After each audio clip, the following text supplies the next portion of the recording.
ഞാനിന്നിവിടെ ഉണ്ടാക്കാൻ പോകുന്നത് ഈ വെണ്ടയ്ക്ക കൊണ്ട് മപ്പാസാണ്. അപ്പോൾ ഞാൻ ഈ വെണ്ടയ്ക്ക പുരട്ടി വെച്ചേക്കണതും ഒന്നും കാണിക്കാൻ പറ്റിയില്ല കേട്ടോ.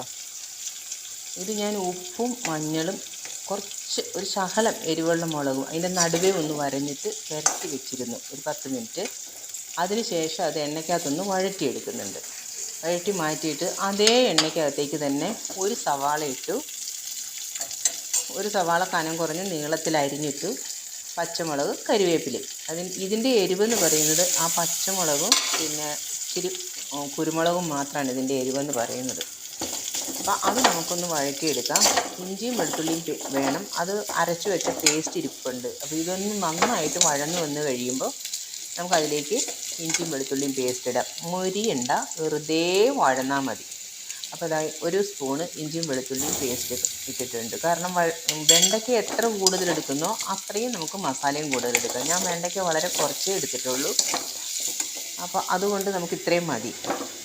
ഇനി അതൊന്ന് നന്നായിട്ട് മൂത്ത് വരട്ടെ. ഒരുപാട് അങ്ങ് കരിഞ്ഞ് മൂക്കണ്ട, എന്നാലും പച്ച മണമൊക്കെ മാറിയിട്ട് ഒരു നല്ല ഗുഡ് സ്മെല്ല് വരുന്നവരെ നമ്മളതൊന്ന് വഴറ്റി കൊടുത്തു കഴിഞ്ഞിട്ട് അതിലേക്ക് നമുക്ക് പൊടികൾ ആഡ് ചെയ്യാം. ആദ്യം മഞ്ഞൾപ്പൊടി ഇട്ടു, പിന്നെ ഒരു സ്പൂണ് മല്ലിപ്പൊടി ഇട്ടു.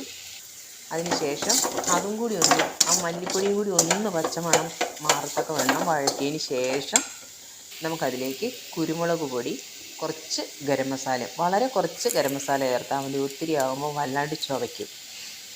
ഗരം മസാല ഇട്ട് കൊടുത്തു. അത് പെരുംജീരകമൊക്കെ കൂട്ടി പൊടിച്ചതായത് കാരണം പെരുംജീരകം വേറെ എക്സ്ട്രാ ഞാൻ ചേർക്കുന്നില്ല.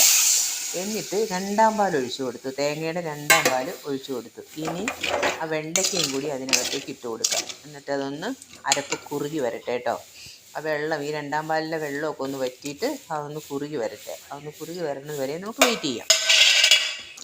ഇപ്പോൾ ഇതാ അതൊന്ന് കുറുകിയൊക്കെ വന്നിട്ടുണ്ട്. ഇനി നമുക്ക് 1-ാം പാൽ പിഴിഞ്ഞു വെച്ചിട്ടുണ്ട്, അത് അതിനകത്തേക്ക് ഒഴിച്ചു കൊടുക്കാം. വേറെ ഒരു ഇൻഗ്രീഡിയൻസും ഇതിനകത്തില്ല കേട്ടോ.